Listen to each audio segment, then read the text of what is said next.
Welcome to Inside Estacada Schools. I'm Maggie Kelly. And I'm Josh Gray. And we're back to share the latest news and updates from inside your Estacada Schools. Our district recently surveyed district families, staff, and students about their experience in our school district. We have received the results of this feedback and are excited to share them, as well as discuss the next steps that we are taking to improve. Some of the preliminary data indicates that we are still on a good path forward. Our family survey results were 3.95 out of 5 stars overall. This is very consistent with the results we've received in the past. While the results weren't an increase, we are encouraged that we're staying on track with the services that we provide. Our goal is to always see improvement, and our district leaders and staff have worked together over the past few weeks to create plans to address family feedback. Those detailed plans will be reported to you in our 90-day rollout, which will be available to watch on YouTube shortly after the winter break. In addition, we will be hosting another All-In Live on Facebook for you to ask questions that we will answer live. In operations news, our Executive Director of Operations, Mike Waer, recently talked with teachers and students to get their perspective on HVAC installation in their classrooms. The Board of Directors approved Phase 1 of the installation of mini split HVAC units in the hottest classrooms in our district. This addresses staff and student concerns about our overheated classrooms in the summer and our cold classrooms during the winter months. Last summer, we piloted these units in 3 of our district's hottest classrooms. Let's take a look into the first trial of those systems to see how those classrooms are doing now.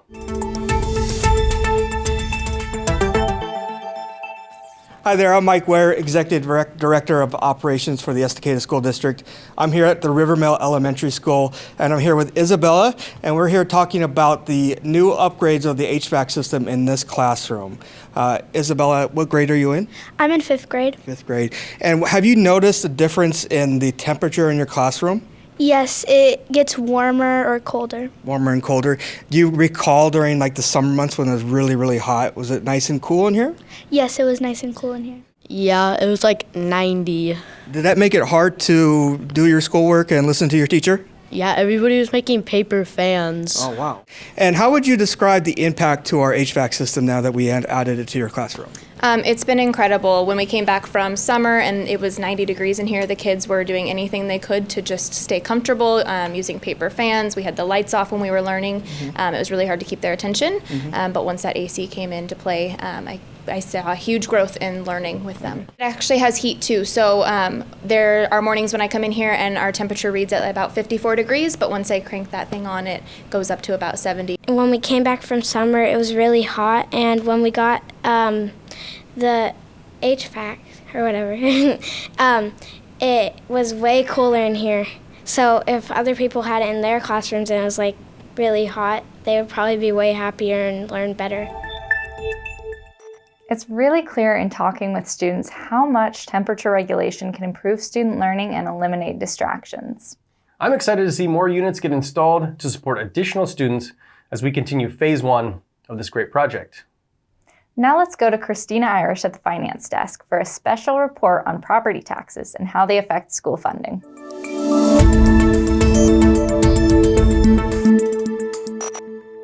Good afternoon. I'm Christina Irish, Estacada School District Director of Finance, and I'm back to bring you a special edition of our financial update.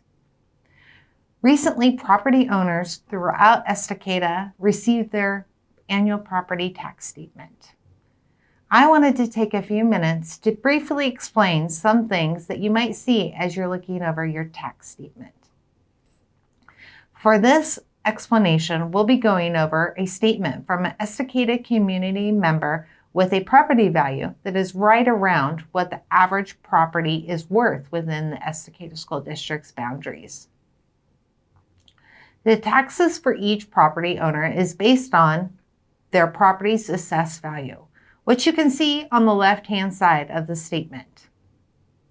You'll notice that the assessed value is much lower than the real market value, which is the amount that your house or your land is worth if you were to sell it. On the right-hand side of the statement, there are 2 line items that the taxes collected for the Estacada School District. The first item is the tax that exists in every community to fund their local school districts, and it was created when Measure 5 passed in 1990. This is a set tax rate that has remained the same for many years. Property taxes from the community represents about 23% of our general fund revenue. Around 72% of our general fund revenue comes from the Oregon State School Fund, which is adjusted based on the property taxes. For example, if we were to collect more than expected in property taxes, we will receive less money from the state school fund. The second line item that you will see in relation to the school district is from our bond measure that passed and funded school improvements over 2 decades ago. Voter-approved school bonds are the primary source of funds in Oregon to build new schools or fix and improve current facilities.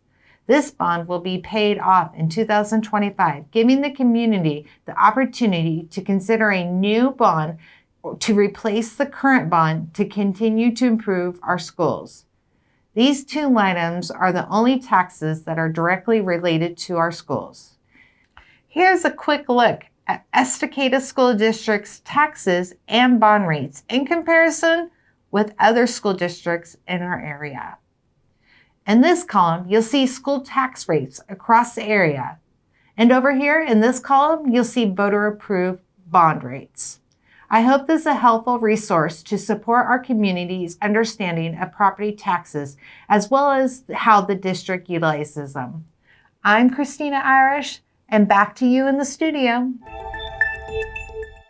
Thank you, Christina, for taking the time to go over the complexity of property taxes with us. I hope this explanation helps you understand what portion of your taxes fund our district. It's a great time to be a part of the Estacada School District. Thanks for joining us.